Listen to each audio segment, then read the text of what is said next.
Everyone. তো আজকে আমরা একটু যাচ্ছি, আমাদের আজকে একটা নিমন্ত্রণ আছে কালী পুজোর। তো ওখানেই আমরা সবাই মিলে যাব।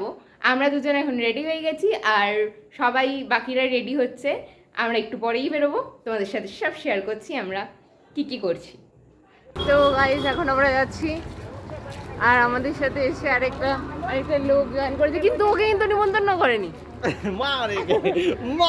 আমরা কিন্তু ওকে আমাদের পার্টনার হিসাবে নিয়ে যাচ্ছি, ওকে কিন্তু নিমন্ত্রণ করেনি, ঠিক আছে? আমরা দেখাচ্ছি কোথায়। দিনটি ছিল 29শে মার্চ আর সেদিন ছিল কালী পুজো। আমাবস্যায় 29শে মার্চে কালী পুজো হয়েছে, তাই আমরা চলে গেছিলাম বারোহাত কালীতলায়। যেতে যেতে একটু দেরি তো হয়ে গেছিলো, কারণ আমরা যখন গেলাম দেখি পুজো অলরেডি শেষ হয়ে গেছে। তারপরে ঠাকুরকে নমস্কার সেরে আমরা চলে গেলাম ওপরে। আমি কিন্তু সত্যি একদমই জানতাম না যে বারোহাত কালীতলার ওপরে এত সুন্দর একটা ছাদ আছে আর যেখানে সবাই এতজন বসে খাওয়া যেতে পারে। তারপরে আমরা গিয়ে একটু মজা করছিলাম, বাবা মা সবাই, আমরা সবাই। তারপরে আস্তে আস্তে আমরা বসে পড়লাম, কারণ অনেকটা রাতই হয়ে যাচ্ছিল।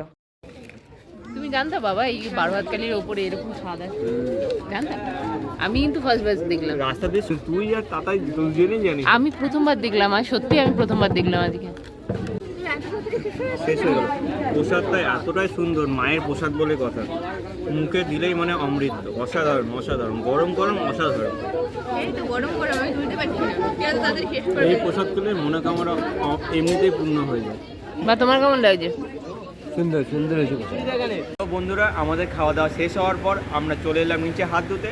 হাত ধোয়ার পর আমরা ঠাকুর দর্শন করে নিলাম, ঠাকুরকে বিদায় চলে যাচ্ছি সিধা বাড়ির দিকে রওনা হতে। তো আবার দেখা হবে নেক্সট কোনো ভিডিওতে। তো সি ইউ।